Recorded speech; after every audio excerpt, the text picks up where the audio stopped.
এটা পুলিশ ব্যর্থ বলবো না। আপনিও জানেন যে এই জায়গাটা হচ্ছে চর এলাকা আছে আমাদের ওই পারে মুন্সিগঞ্জের দিকে নদী এলাকা। তো আসলে এই বিশাল এলাকাতে যে নিরাপত্তা করার জন্য দেখা যায় যে অনেকজন বিভিন্নভাবে তারা ম্যাটেরিয়াল গুলোকে কালেক্ট করে।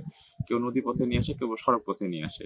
তো আমাদের যে জিনিসটা যেটা বুঝতে পারতেছি যে যেহেতু এখানে একটা ডিমান্ড ওরা তৈরি করছে যে আতঙ্ক ক্রিয়েট করতে পারলে বোঝা যাচ্ছে যে এখানে আতঙ্কের মাধ্যমে তারা স্থানীয় জনগণের হয়তো কারো না কারো একটু বেনিফিট হচ্ছে। আসলে আমাদেরকে খুঁজে বের করতে হবে যে এই বোমা তৈরি করতে কারা আসলে বেসিক্যালি বেশি বেনিফিট হচ্ছে। সেই উৎস যোগানদাতা কারা, কারা হচ্ছে বোমার ম্যাটেরিয়াল গুলো তৈরি করতেছে কারখানা সেটা। প্রাথমিকভাবে যেটা মনে হচ্ছে যে ইনিশিয়ালি আমরা যেটা জানতে পেরেছি যে এই এলাকার অধিকাংশ লোকজনই নাকি এই বিষয়টা জানে কিভাবে তাদেরকে বোমা সরঞ্জাম পেলে তারা বানাইতে পারে। তো সরঞ্জামগুলোকেই আসলে আমাদেরকে আসলে আইডেন্টিফাই করতে হবে কোথা থেকে তারা উৎস করতেছে। আমরা যদি উৎসগুলোকে আইডেন্টিফাই করে ডিস্ট্রয় করতে পারি আশা করি তাহলে এই জিনিসটা যে বিরোধটা আছে এই বিরোধটা আস্তে, আস্তে কমে আসবে।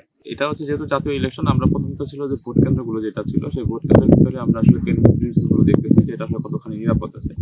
সেই ভোট কেন্দ্রের নিরাপত্তার ক্ষেত্রে যদি বাড়ানো যে জিনিসটা সেটা স্ট্র্যাটেজিক্যাল পয়েন্টগুলো সেগুলো আমাদের এখনো সুযোগ আছে আরো ১ মাস আছে। আমরা পর্যায়ক্রমে এগুলোকে যেসব জায়গাতে আমাদের ক্যাম্পগুলো আছে আমরা দরকার লাগলে এখানে আমাদের ডিপ্লয়মেন্ট সংখ্যাটা বাড়ায় দিব, আমাদের টহল বাড়ায় দিব, চেকপোস্ট হতে বাড়ায় দিব এবং যদি প্রয়োজনে যৌথ বাহিনী যে অভিযান যদি থাকে, যদি এরকম যদি নির্দেশনা থাকে তাহলে সেই অনুযায়ী পরবর্তী ব্যবস্থাগুলো নেওয়া হবে। সে ব্যাপারে আমাদের আসলে ঊর্ধ্বতন কর্তৃপক্ষ যারা পলিসিগুলো নির্ধারণ করে আমরা অবশ্যই তাদের সাথে কথাবার্তা বলে দিব এবং এলাকা যারা আছে আপনাদের সমন্বয় নিয়ে এটাতে একটা অ্যাপ্রোচ করে কাজ করা হবে।